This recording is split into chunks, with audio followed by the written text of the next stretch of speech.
নমস্কার, রত্নার রান্নাঘরে সবাইকে স্বাগত। আমি আজকে রান্না করব অনুষ্ঠান বাড়ির মতো আমের চাটনি। এখানে 600 গ্রাম আম নিয়েছি। তোমরা আমগুলো কেটে 10 মিনিট জলে ভিজিয়ে রাখবে, তাহলে আমের যে কষটা থাকে তাহলে বের হয়ে যাবে।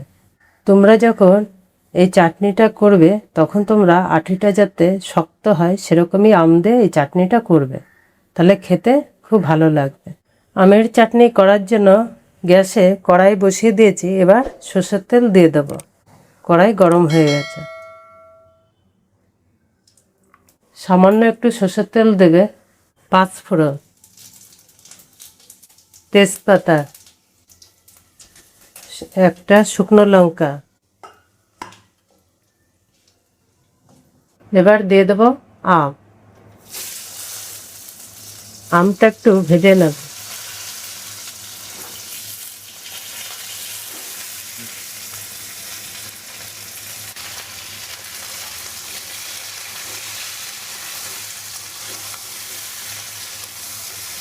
একটু সামান্য নুন দিয়ে দেবো।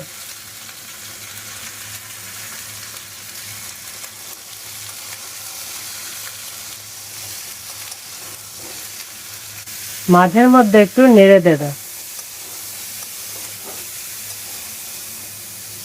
হলুদ হাফ চামচ,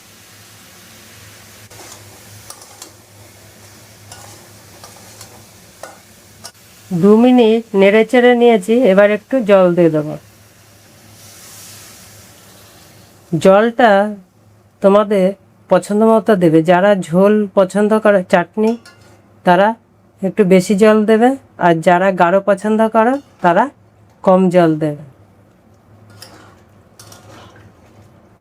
5 মিনিট জল দিয়ে ফুটিয়ে নিয়েছি। এবার চিনি দিয়ে দেবো। আম সিদ্ধ হয়ে গেছে। আম সিদ্ধ হলেই তোমরা চিনিটা দেবে। তা আম সিদ্ধ হয়ে গেছে, তো এবার চিনিটা দিয়ে দেবো। এখানে 400 গ্রাম চিনি নিয়েছি। ঝাল আর মিষ্টিটা তোমাদের পছন্দ মতো দিয়ে নেবে।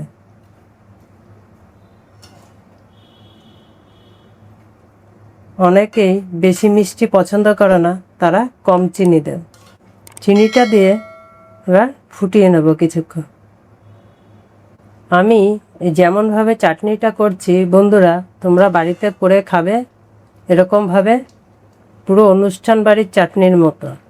চাটনি দেখে কার কার জিভে এরকম জল আসছে বন্ধুরা? আর কে কে তোমরা চাটনি খেতে ভালোবাসো লিখে আমাকে জানাবে তোমরা। এবার দিয়ে দেবো ভাজা মশলার গুঁড়ো।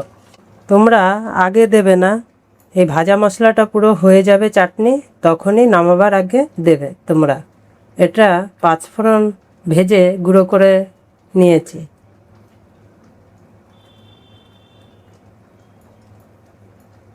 দু চামচের মতো 5 ফোড়ন গুঁড়ো আছে এখানে। এটা দিলে পুরো অনুষ্ঠান বাড়ির মতো চাটনি হয়ে দিয়ে এর সাথে মিশিয়ে দেবে গুঁড়োটা। একটা গন্ধই আলাদা। তোমরা পাচ্ছ না গন্ধটা? মানে সুন্দর একটা গন্ধ বেরিয়েছে। তা তোমরা যখন করবে এরকম এই গুঁড়োটা করে দেবে। 5 ফোড়ন ভেজে গুঁড়োটা করে এরকম নামাবার আগে দেবে। এত সুন্দর খেতে কি বলবো বন্ধুরা, হাত পুরো চেটে পুটে খাবে চাটনি। তা আমের চাটনি হয়ে গেছে, পরিবেশনের জন্য তৈরি।